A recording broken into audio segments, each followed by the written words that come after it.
ate abaddako balenzi ababiri ate bwe yaddamu okuzaala ng'amaze kutola shahada. mu bitendo bya Umar ibn al-Khattab radiyallahu anhu yali mukambwe naye nga bwatuuka ewali abaana toddayo kulya ku ddoboozi lye nga kakkana paka ku zero. yali n'omukwano mungi eri abaana oba babe oba si babe, ate nga eyo enjigiza ya Nabi Muhammad sallallahu alaihi wasallam. Ombani omwana omubereberye owa mukama waffe Umar ibn al-Khattab radiyallahu anhu bamita Hafisa. Kati kiri ekyafaayo kivaawa Shia, kyafaayo kivamba Shia ne bakisaasaanya era mu bitabo byaffe tekiriimu. Omuvunuzi wa Qur'ani wa Ibn Kathir yakireeta oba Suyuti oba Jalalain tebakimanyi na kimanyi. Ezo kisa za kwegendereza. Ate bikristo ebifuufufu we bityo bisaasaanira ku supiidi ate abantu babimanya nnyo ate okusinga entuufu. Umar ibn al-Khattab radiyallahu anhu abaana basatu yazaala bonna batula shahada. Mukama wabo omwana w'omuwala omberebere Hafisa anono Umaru nagenda mu byayiri, Abdallah nagenda mu byayiri second born era n'agasa nnyo ummeeno mu irimu eyaddirira Abi Huraira. Yafulumya fatuwa nnyingi, yafulumya hadithi nnyingi. Owekitiibwa Abdullah ibn Umar. Ffenna tukimanyi nti masjidi ya Nabbi sallallahu alaihi wasallama wasulangamu abantu ballajiin banonya bubudamu natudde shahada waffe ne bangubayo muzikiti. Ndi munaku sina wa kusula muzikiti. Abi Huraira bonna basulanga mu muzikiti. Abdullah ibn Umar ono gwe twogerako yajjanga n'asula mu muzikiti nga talina nsonga yonna emuleeta gusulamu okujjako yirimu ng'ayina ewa kitaawe muzeeyi Umaru amaka weegali naye ng'agabwe n'asula eka njakkerewa mu ddalasa Abi Huraira ansomeko. Najja n'asula mu muzikiti ebiseera ebimu n'addayo eka asobole okufuna omukisa okusoma ku ilmu radiyallahu anhu wa arda. Mu basahaba ba Nabbi bonna sallallahu alaihi wasallama Abdullah ibn Umar gwe twogerako kati mutabani wa Umaru yakyasinze banne bonna ebanywamu akendo okugoberera obuufu bwa Nabi Muhammad sallallahu alaihi wasallama. Yatuuka n'okugoberera obuufu n'obutali bwa ddiini, obuufu obw'embeera z'omuntu eza bulijjo, ekyokulabirako okunkumula. Twali tugenda ne Nabbi sallallahu alaihi wasallam mu safaari lumu nga tuyita wano n'akunkumula wano, nina okunkumulawo. N'abayimiriza baali nabo nti wano mukama waffe n'akunkumulawo kubanga ezo embeera za bulijjo si ddiini. Katulaba agoberedde kutuka ku leve eyo olw'okuzina endala sunna. Yagoberera nnyo obuufu n'ebigere ne atharu eza mukama we sallallahu alaihi wasallam. Niwe yanywa amazzi twali mu safari nanywa ku luzi lw'egindi bwe tulina okunywa n'akafo yasitama bw'ati akwatemu n'ebibatu anywe wane walaga. Abdullah ibn Umar yali tineja. Nabi yali agenda sallallahu alaihi wasallam mutalo Badiri namujja mu layini kubanga basimbanga layini nasooka azikebera naziyitamu alabe batagwana genda nga alina emyaka 12 yakagweddayo eka emyaka 12 tumutwalawo otolo Badiri bamuzaayo eka nga tulina gyolaga radiyallahu anhum jamia. Mwabangamu oluusi n'abazeeyi ti ya Rasulallah uridu al-jihad namugagwe muzeeyi sigala nga kaddiye nnyo oluusi mulimu n'okukankana tyagwe sigala. N'abalala byagenda nga ayita mu nnyiriri n'aga nti oyaddeyo n'oli addeyo eka n'oli abalondamu. Kati Abdullah ibn Umar radiyallahu anhum jamia muzimu ku kiswa ze zeewuunyisa ali ne banne mu ddungu olwo kati musajja mukulu abalala baafa, ekitaabwe baafa, Umar, Uthman, Ali bonna baafa. batuka ku luzzi okunywa amazzi n'agamba nti nabbi yanywa ku luddako sallallahu alaihi wasallam tunywe ku luddako n'otululeke tulugeyo nyo tange tuluma mugumiikirize tutuuke ku luli oluddako eri bali mu ddungu ne baguma bwe batuka ku luli oluddako nga lwakalira nga balina kuddayo mabega kyokka maaso teri mazzi ate eddungu kubanga eddungu gy'okumya okulwawo okunywa amazzi gy'okuma okufuna obuzibu n'atunula neyetegereza nga waliwo omuti nababuuza guno omuti gubeerawo gutya wano nga tewali mazzi gwandibadde gwakala naye gulabe gunyirira ne bagusimayo ne bagugjayo nga wansi waliyo amazzi ne banywa gali wansi eyo gagwalina taproot egera nenywe wansi amazzi gye bagajja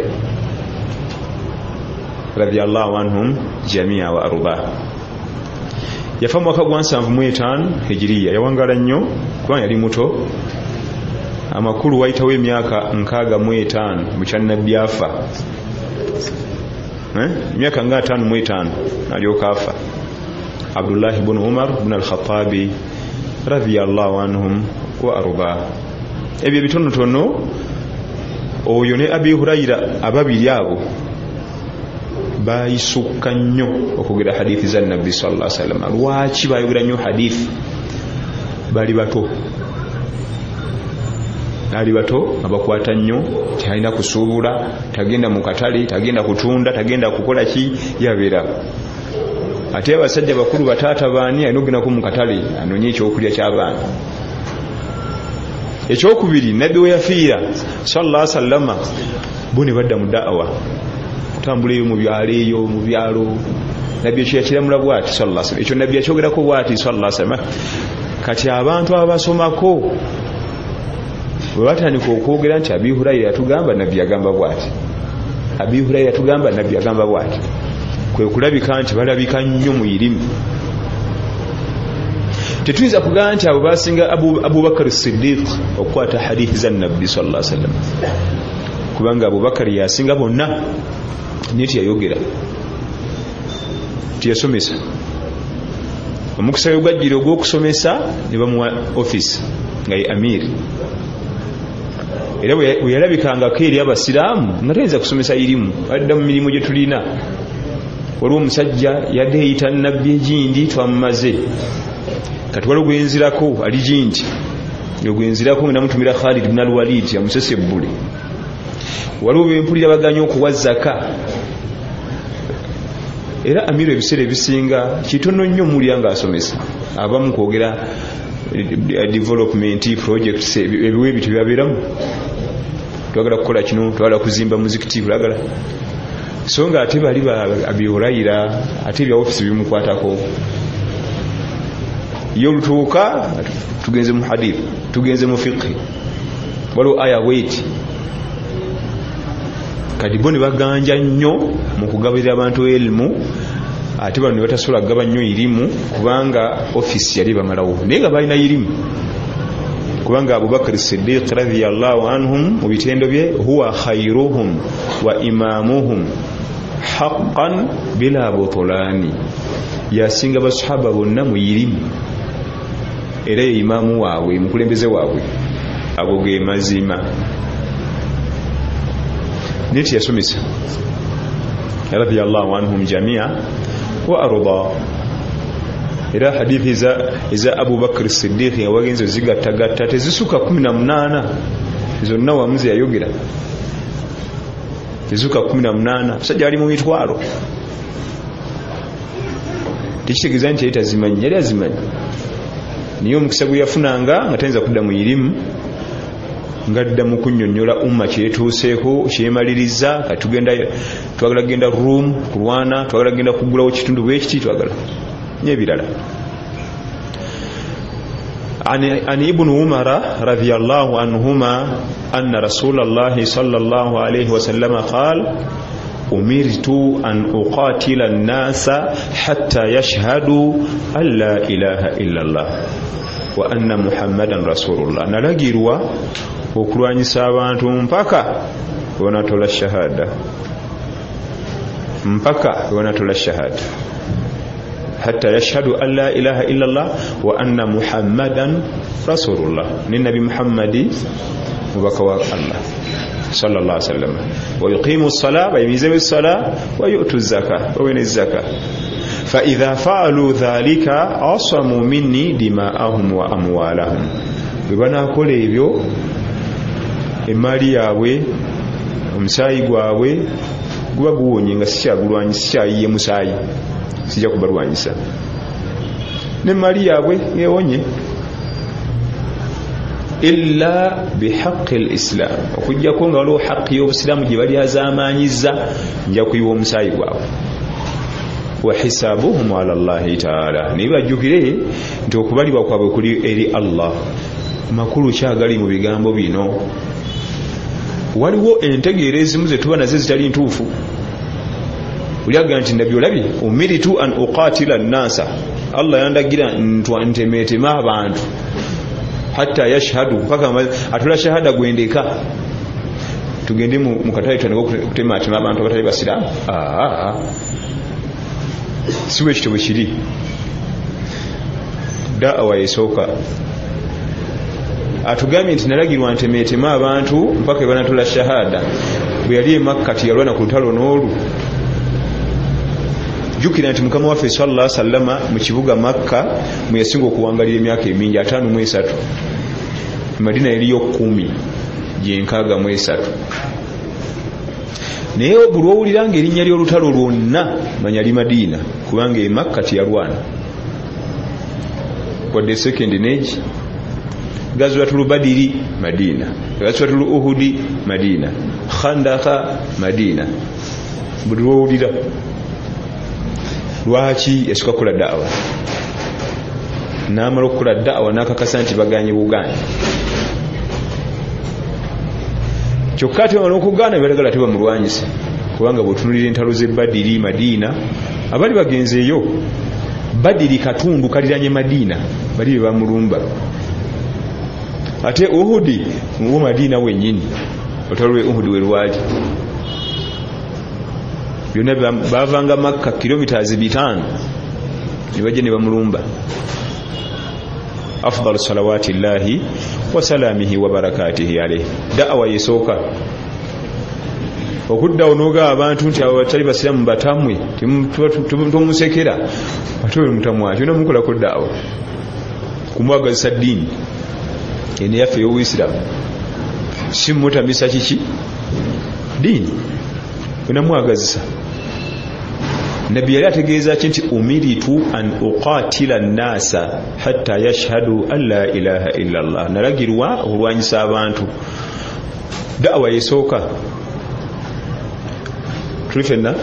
Ate ye mu kaseera ako yatandika ne da'wa emyaka 13, n'agenda mu programu y'okusenguka ne baagala bamulumbe kwe kutandika okubalwanyisa. Abavunuza batugamba nti mu nsi ezirimu la ilaha illallah nga iramula nga Abawarabu eyo, ezo amateeka gye gafugira ago bwe gatyo. Era omuntu ali mu nsi ng'ezo nga si musiraamu abanga musiraamu, balamanzaani teri kukomba kakulya emisana, ne bakulaba y'okajjewa buli wamu waggale. Oba mukyala alina kwambala bwibwi yenna n'abuutikira bw'ati. Wayuqimu salata wa yu'tu zaka, n'okumizawo essala n'okuwa zaka, ebyo twabinnyonnyola emabega. Fa idha fa'alu dhalika, bwe banaakola ebyo bye tukoonyeeko byemmenye, asamu minni dima'ahum wa amwalahum, omusaayi gwabwe n'emmaali yaabwe ejja kuba ewonye. Omuntu yenna alina shahada tokkizibwa kuyiwa musaayi gwe. Omuntu yenna ayimizawo essala 5 tokkizibwa kuyiwa musaayi gwe. Wadde mwawukanye madhhab, oyo muzikiri, oyo munabbida, oyo musalafu, tomuyiwa musaayi gwe. Alina shahada, alina shahada, alina essala ezi 5. Nabbi atugambye sallallahu alaihi wasallam kasaba yimizawo shahada, sala, sadaqa, khalas, omusaayi gwe tegukyayiwa wadde okutwala emmaali ye, tokikirizibwa wadde nga madhhab gawukanye. kujjako amadhhabu gawukanirawa mu aqida mu nzikiriza kasyambamu okusinza ebirala ate swala ziri 8 ate ziri 3 ate teziriiwo naye ebbanga lyamalanga ina la ilaha illa Allah illa bihaqqi alislam okujjako nga ina kyali azamanyiza mu haqqi z'obusiraamu ngoga nti yasse munne obusiraamu bulagira kumutta omufumba agenzi mbikolo by'obuseegu obusiraamu bulagira kumutta kyategeeza mu haqqi alislam akubanga abali azamanyiza abaami abagenda eri bami bannaabwe obusiraamu bulagira kubatta abagenda eri ebisolo obusiraamu bulagira kubatta n'ebirala byetujja okulaba mu maaso byawunehi tabaraka wataala egyo bata haqqi alislam wabaina okuyiwa wadde alina shahada alina sala alina sawm n'ababbi ababbisa ebisi alina ejjinja lya minzaani alina ekibundu alina omutayimbwa omubbi yenna abbisa ekisi kitema mutemako omukono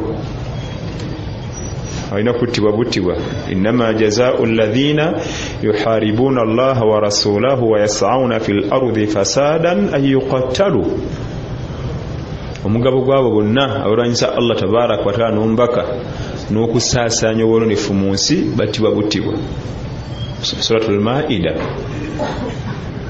omubbi gwe batemako omukono yalabiriza niyo omubbi yenna ayogera naawe ng'agenda kubba fungua mlango toa pesa oyitaba mubbi mu sharia kasitate abiramu okutiisa niwo talina kyakutte ninaatiisa kubanga omubbi ow'omukono wamita losos swame oyo sharia gwe eragira okutemako omukono tayinza kwogera nawe ekigambo n'eki ye okukimanya obumanya nti omulabye emisinde gyaddukako obuddusi naye ate ayongera kujja gy'oli oyo taba mubbi etwa mujirimu taba wa mukono omubbi ow'omukono n'omwana ow'emyaka 6 asobola omulemesa okubba ajja kuyita abakulu andabye ababibbi abo bajja omuvubuka wasiza akakyala bali ku muzigo ruumu emu kati omuvubuka tali wagenze kukola n'akakyala kagenze manyi okunaaba neyifubitika akazigo nayola mu byayodde nadduka oyo wa mukono kulwaki anti bwe bawuti basutasula kubba bajja mulaba niyo oluggi luggule bwe lukulema bwogana odugula ne tulweggulira ebinaddako totunenya oyo si mubbi abadan ate yo klasi ndala ne sharia ediringa naye mu mbeera ndala omubbi yenna abbisa ekisi kuttibwa hatta batugane wabanga yadde n'ekibundu naye nga kyatooyi bino y'abaana bato era tumutta kulwaki anti wali mu kuwamba abantu tebagambye nti emmundu mugirabe eno nti si ya ddala naye sente zo nzaagala asobola kikola abalina emitima ebyalwala abala balina pressure zaabwe abatiisiza ne waba talumiza wadde n'ogu manya amateeka agamu Allah bakakane bagassa mu nkola nawulyako kemabegakawe teekere nga balireese mubbi yenna ow'emmundu batemutte naye ngibyo Allah abiisa dda mubbi yenna alina ekisi si wa mukono ow'omukono tasobola kwogera naawe tasobola akati zibeta haqqi al-islam wa hisabuhum ala Allah ta'ala naye wadde bano tugambye nti bwatula shahada nayimizawo essala nawana ezaka tekitegeeza nti ejja neewedde asubire nti mu maaso ga Allah aliyo okubalibwa kubanga omuntu asobola okuba alina shahada alina essala 5 wa zaka naye nga mulimu obumulumulu obulala talowooza nti ejja neewedde waliyo hisaabu okubalibwa maaso ga Allah tabaraka wa taala alyoka ategere gy'alaga. رواه البخاري ومسلم حديث يجسنا من كتاب البخاري محمد بن إسماعيل البخاري رحمه الله بامزara 219 na 255 hijriya eli musajja murasha atene imamu Muslim bun Hajjaj bun Muslim an-Naisaburi bamuzara mwaka 2 ava Irani mu kaalo ke bayita Naisaburi naye aleeta hadithi eyo mu kitabo kye. Wa barakallahu fikum wa jazakumullahu khair. Akadde akasigadde atugendeko mu bibuuzo nga tunagenda mu bibuuzo. Waliwo ebigambo bisatu bikulu twabikonako wiiki ewedde naye nafuna amasimu wetwali tuvuna hadithi y'owiiki ewedde.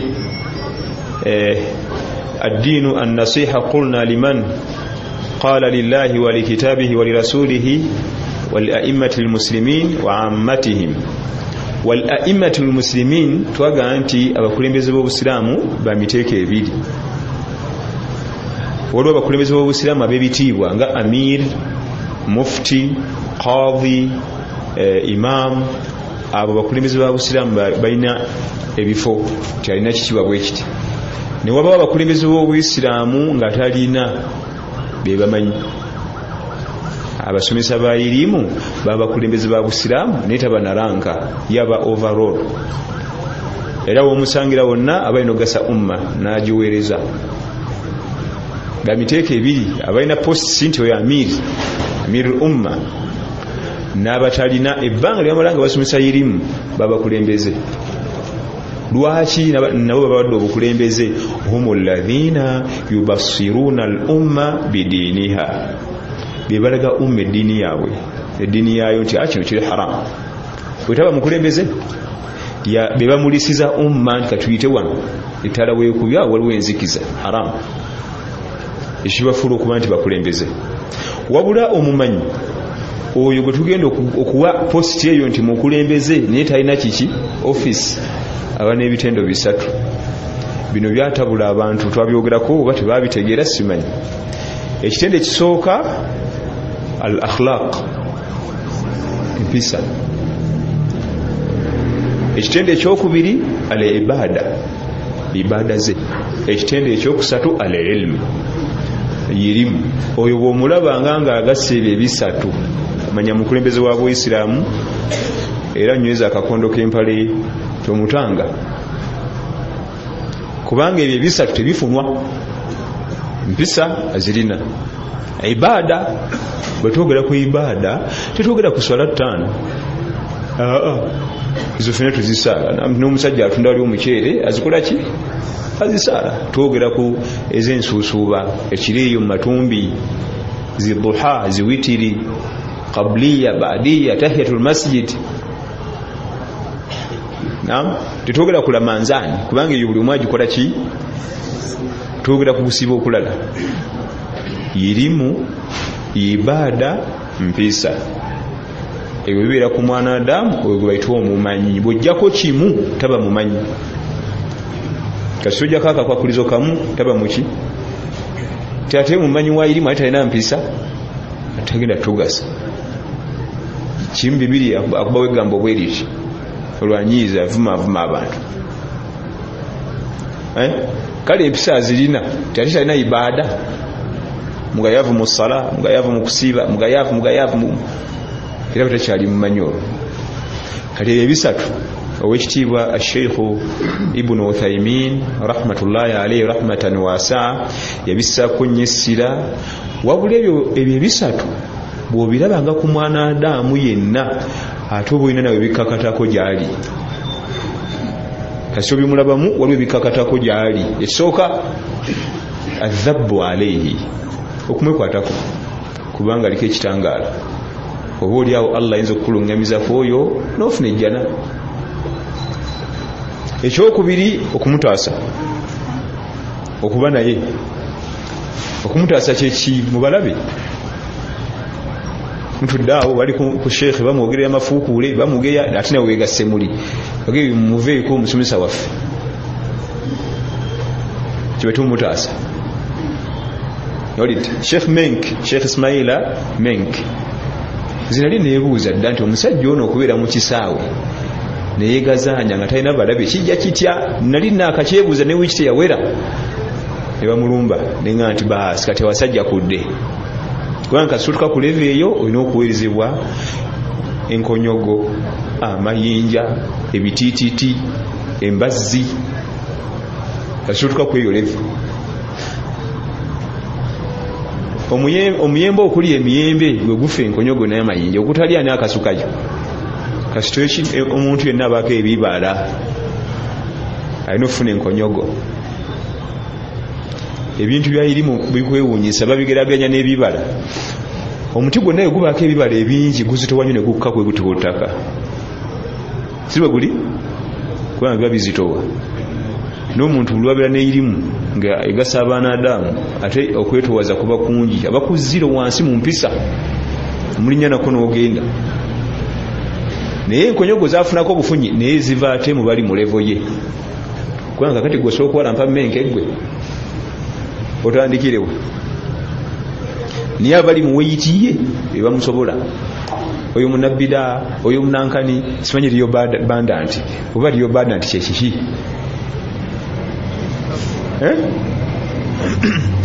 oyo sheikh wa salaf ali ku nkola ya salaf salihin mumujeko ilmu ibino okubaawo nofuna enkonyogo tajja kudigida budigizi bamuleke batyo niwe obeeranga mu kifo kyonna nga bamuwalampa olina omudifendinga simuleka bulesi bweba tusobola kumudifendinga baviire abamuwalampa weyongereyo okola ebirala kati ensonga ezo twazikoonako ninfuna ku message eziwerako n'amasimu nga zaali zibuzeemu okuba nti zittaanyizibwa byawo nehe tabaaraka wa taala.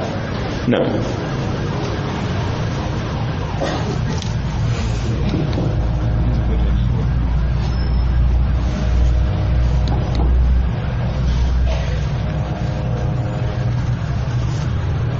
Assalamu alaikum wa rahmatullahi wa barakatuh. If someone's wife fails to get pregnant, if she uses herbal or other medicine that can assist in the multiplication of sperms, is that haram? Omukyalo okubanga alemeddwa okuzaala si musango, ogwo si musango, era towanga omukyala talaka nti alemeddwa okuzaala, eyo takina mu puroguramu ze. Ezimu ku nsonga lwaki sharia yatukiza okuwasa abakyala basuuka mu omu mwebyo mwebiri oyinza omuwasa nga tazaala naye si musango gwogoba waaki, tufune omulala ajje ayambeko ono, tuwo si musango. Abantu abasinga balowooza nti okuwasa omukyala asukka mu omu waleeti kasita sente zikola ki laga ntuleete omulala. Nedda, wabaawo obuzibu ng'obwo, mukyala zze tugenda tukizuula nga tasobola kuzaala. Ekyokubiri, ayinza okujja ng'embeera ze nafumu mu buwangazi bwe munafu, nga bw'omutwala mu kisaawe omupiira ku sipiidi gw'okwagalira tekagusobola kugutambuza bw'atyo, paka nti mufunireyo omuzannyo omulala omuyambe ngako. Naye si obwo butonde bwe Allah mutonda munafumu. Abo nabo gye bali, nga mukyala mulungi mubalagavu naye nga sipiidi kwakubira omupiira ttiimu eyamugula si kweyagalira. Bali baagala gwa sipiidi nene nnyo ate maaki ziriraniganye ye nga tazisobola mu butonde bwe. Olidde waliwo ttiimu nga baagala maaki 3 olunaku, omuzanyi gwe baleeta bwakuba emu agala wiiki namba awumudde. Naye si musango gwe yatondebwa bw'atyo.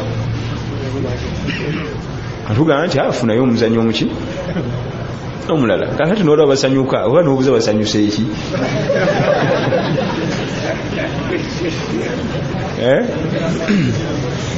Kakati ekyokugamba nti tufune eddagala sharia tebigaana ogendako mu ddwaliro ery'ekizungu eba herbalist ne bakebera balabe kasita tebigenda mu shiriki yita bakunaze nankani bakwambulula ebisiraani ofuna omwana.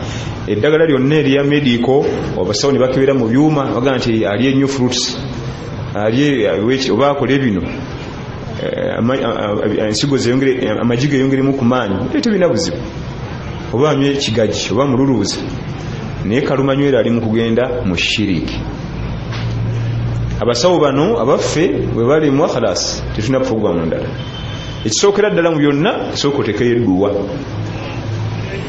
Edduwa bwe ziggwa likodde ku ddagala erizungu ne ba herbalist naye ensaasi ate Allah yatugenda nti wayaj'alu man yasha'u aqima. Allah olwo gwafula nga mugumba afula gwaba yagadde omugumba kubanga nimba nabbi baalimu abagumba naye jjukira nti basaba edduwa ezaabwe zaanukulwa. Nabbi omulamba abeera omugumba nga bawanika bwate emikono nga tannavaawo awo edduwa nga ekoze eki abala n'okufuna akaana bamala kusikula ajana. Nabi Ibrahim alayhi salam oyo nanyini ibada nanyini taqwa nanyini imani eyite yali myaka 8+ nalyoka afunayo akaana yeye yawasa tanaweza abiri omwana amufunya muje 8. Nabiyullah Zakariya alayhi salam bwatyo n'abalala ate Yahya yete yazaala. Nabiyullah Yahya alayhi salam yali mugumba. Kati nno abakyala basinga okukosebwa ennyo mu programu eyo niyo omukyala okubanga tasobodde kufuna lubuto toddangaawo famire yonna neemubeerako naawe kenyiyo omuliko. Ate nze ekinneewuunyisa toyireti yesinga okuluma abantu najuza bujuza toyireti byonna ebiri ewaka lwaki oba yebaluma kubanga waliwo n'ebirala baluma nnyo Abaganda simanyi lwaki.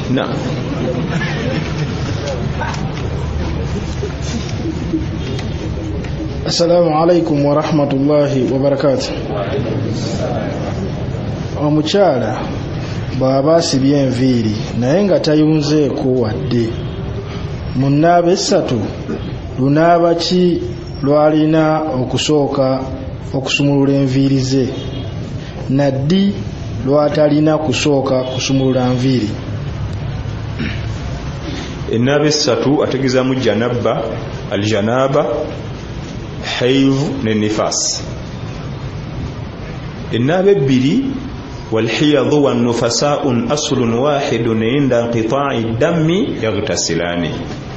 هي أبا حيض نبا النفاس بيننا مليم إذن نبا يوفانا غنا وجنب بامجم وجنب أمشار أنا بجنب تسمو لانفيل kubanga janab eddingana nnyo ebere eddingana ate haivu ejja mulundi gumu mu mwezi abeno zisumulula zonna nalaba nti zonna buli wamu buli luviiri lugenzeko amazzi kwerutula ku mutwe naye okunaba janaba asimuleko busimuzi nga bwe tufuna wuzu kubanga janaba eddingana ki haivu abeno zisumulula ne nifasi ate nifasi erabika kitono nnyo kubanga nifasi ejja azadde anazaala abaana 15 oyo izo zaala 3 abana mu buwangazi bwe bonna emyaka 5 n'anaba nifasi 4 kati abeno zisumulula walhiyadu wanufasaun abakyala abaana abahaidu ng'ebadde eweddeko ne nifasi ng'eweddeko aslun wahid omusingi gwabwe guli gumu amateeka gafaanagana owajjanabba ali bweru kati mujanabba yo ne bagita olwokuba nti eddingana buli kaseera wallahu alam. Naam, atumala okwaziina inshallah taala. I'm confused about the following: Maulid, Shukr, Burda, Dua for the dead. Are these things allowed in Islam?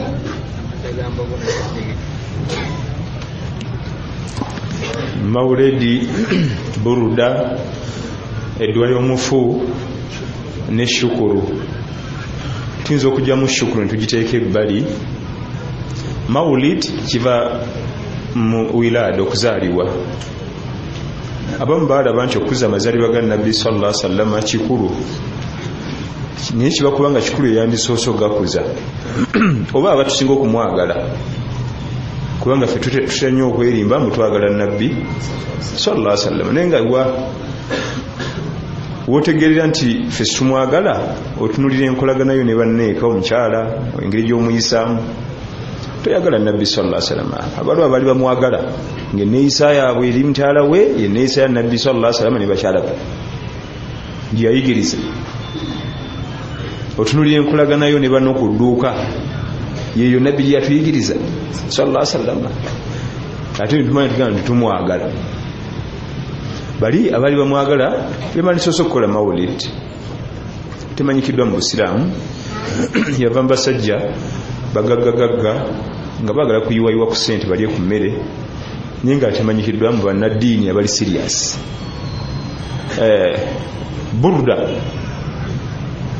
Burda kitegeeza jacket oba olugoye olwambalibwa mu bunyogovu. Ziri ensi z'abali ziba ne winter season ne summer. Burda kwali kwetonda k'omwami omu eyali anyiziza Nabbi sallallahu alaihi wasallam. Yamuvuma, yali musajja mutontomi bamutanga Ka'b bin Zuhair radiyallahu anhu. Ka'b bin Zuhair yali mutontomi namwajja ekyokulya, agenda mu lukuŋŋaano bamukolo n'atontoma mmeeya w'ekitundu ne bamuwaya kaki naye olusinga bw'aba atontoma akakkanya mukama waffe sallallahu alaihi wasallam n'amutumya agamba nti amulaba ku inaaleero oba mutwe oba bigere gwe leetabwa yabatandika omuyigga. Amawulire bwe yagafuna nti bakunoonya naye mu bakunoonya mulimu ne wumalo kati ogenda kudda oyakunoonya nowoono nadduka neyekweka mu ddungu nga mukyala we gyamutwalira emmere. Yagenda mu summer season bali mu kasana n'alwayo nnyo ne bayingira winter. Kati mu biseera by'obunyogovu mu nsi z'abali tosobola kusula bweru oba ojja kufa. Omukyala n'amugamba nti lwaki togende wa Nabbi n'omwetondera bali Madiina, gendayo omwetondere naye muntu ogenda ku freezinga nagenda okuleeta emmere nga nsanzu njakisamu nkakanyadde. Kati okuba nti winter yali etandise obunyogovu nga butandise yajja ku subuhi ng'akankana bwa yesuze bweru n'ateega omukulu sallallahu alaihi wasallam aba afuluma bw'ati najja waali namugamba mukama wange nina byenjagala okugamba. Namugamba nti tugenda mu swala bwe ggwanga ojja. Nabbi agenda omutunuya bw'ati ng'akankana nnyo najjako ejjubba ye y'empewo gye yayambalanga n'agimubikka bw'ati abugume kuba yali musajja wa kisa sallallahu alaihi wasallam.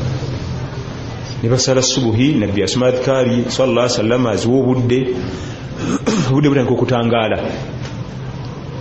Abaali bali muzigaga nti oyo si ye Ka'b bin Malik gwe baatutuma Ka'b bin Zuhair nti oyo yaliko n'ebirabo oyo. Ne baagala bajje bamukwate bamutwale. Yali musajja mugezi kubanga n'okuwandiika ebitontomi tolowooza nti byakusaagwe n'okubanga obwongo butokota. Bwe baasembera waali n'ababuuza nti eno ejjuba ginyambadde ani nnyiniyo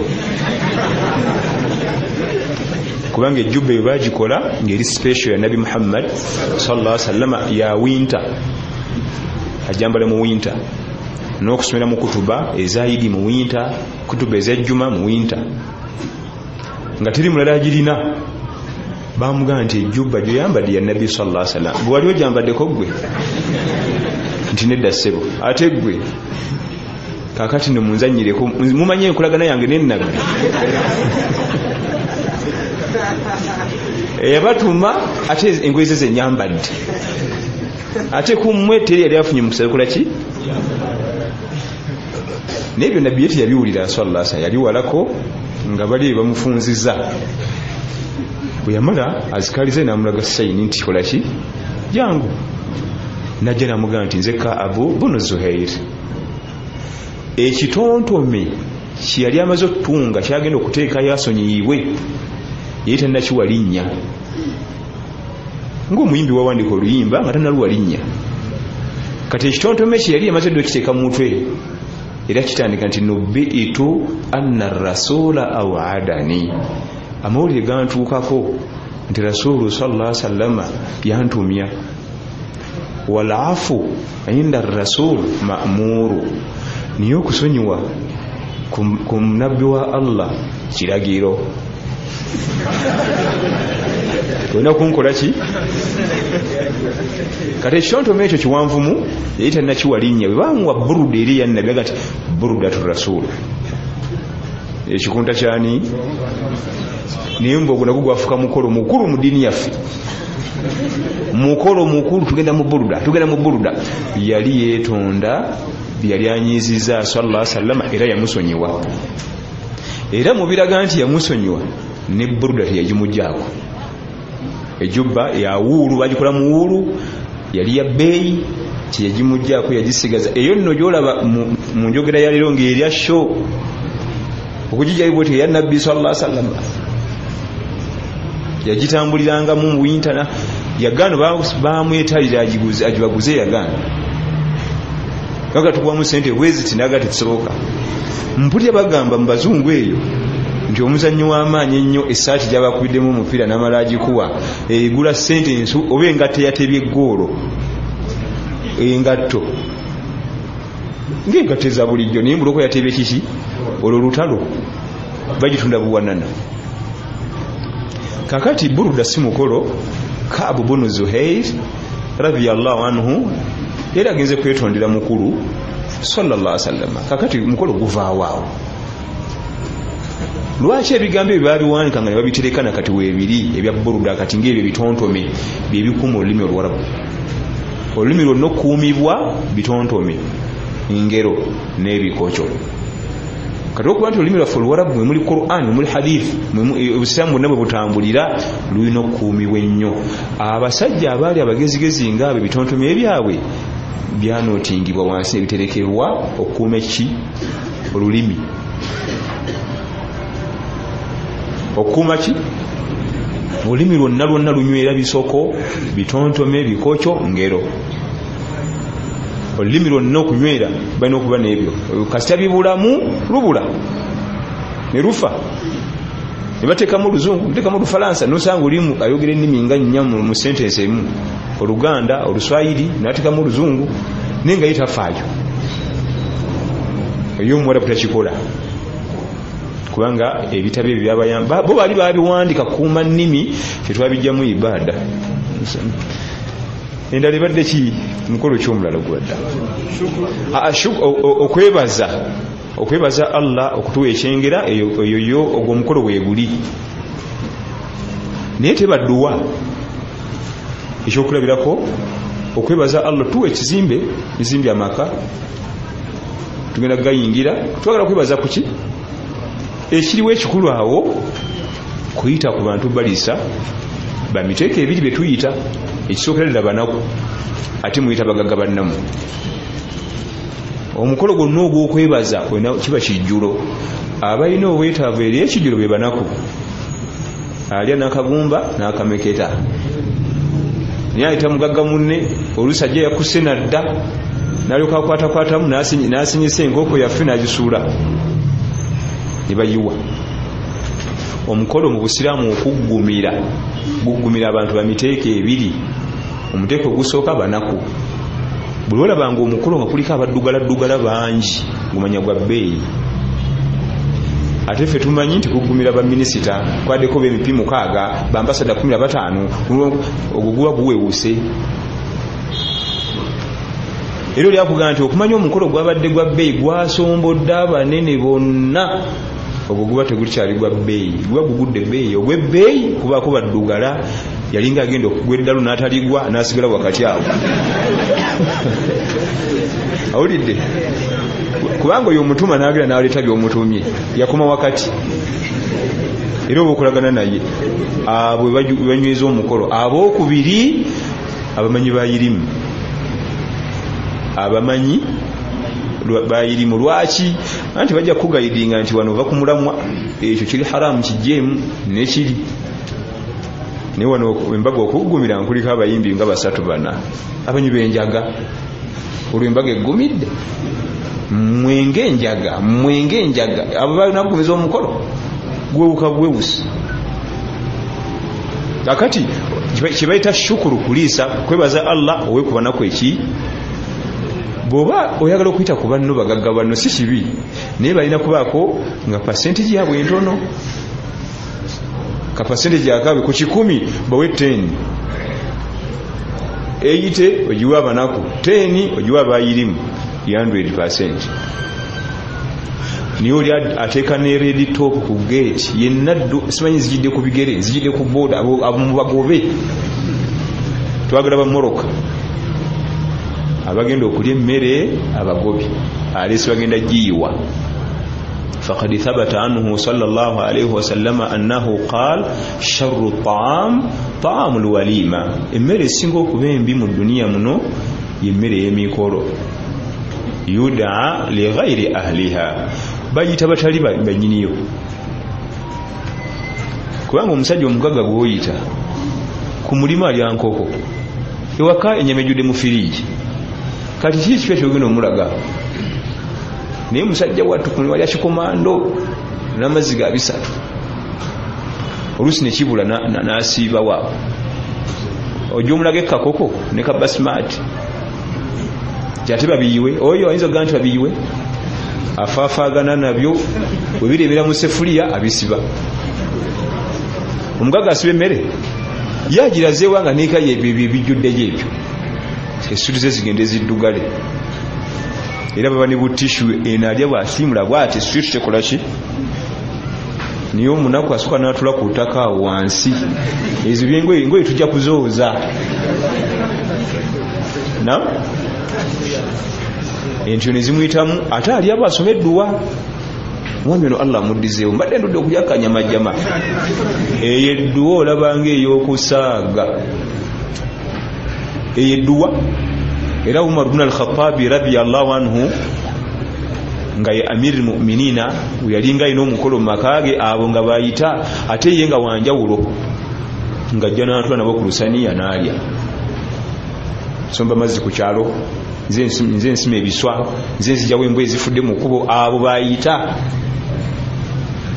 n'atakuma ku ekyo n'atula nabo ku lusaniya paka ebamubuuza naye amiru nawe otuswaza laba basajja bootudde nabo naga nti buno busaale bwange tebumiisinge wa Allah buno busaale tebumiisinge wani ne bamubuuza nti kyotegeeza bampa edduwa ekyokubiri emmere yange tebagiyiwa bagimalawo weewalanga nnyo tegeka omukolo emmere mugiyiwa weyiwa mikisa onoonya mikisa tegize ate okoze eki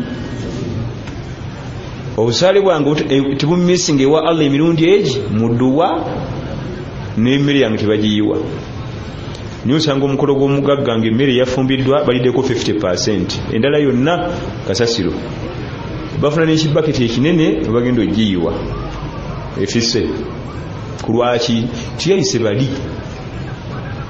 tiyayise bali banyini mmere teyabayise kati omukolo gwa shukuru okwebaza Allah mulungi ate omukolo gw'okuyingira ennyumba munywevu mu ddiini yaffe abantu abasinga bagwisaamu amaaso omukolo gw'okuyingira ennyumba togwezanga n'ogumiisinga wakiri ofumbawo kyayi omukalu ne popcorns ne tujje ne tulya ebyo ku lwaki oluusi we tuzimba ennyumba wabaddewo ebitonde ebiwangaalirawo mu mbeera ebiva ku planeti endala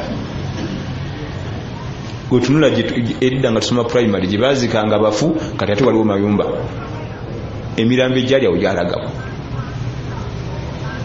ennyumba omukolo gw'okutusaba netujja amashekhi ne basomerawo edduwa ayi Allah tuwa obulungi obuli mu kifo kino otukingiriza obi obukola ki ogwo mukulu hatta bamanyamu bagana n'eyokupangisa ogenda kuva mu eno dde mweri naye teekawo shukuru bamashekhe bajje bamanyi ekyokola bamashekhe ku lwaki abadde mu nnyumba yayinza okubadde n'ebitonde bye ebirala abaana ddala tufaanagana obita byakusaaga nze kinalabanga nga tusoma mu primary gye baazikanga bafu maka nzijukira ntwazikawuko ku bantu wano wa abaana bakubirawo omupiira kati ennyumba ey'ebbeeyi eyimiriddewo bweti waliwo ebitonde ebirala awo ebisobola okuleeta obuzibu kati ogwo mukolo guba mulungi nnyo وبارك الله فيكم وجزاكم الله خير سبحانك اللهم وبحمدك أشهد أن لا إله إلا أنت أستغفرك وأتوب إليك والسلام عليكم ورحمة الله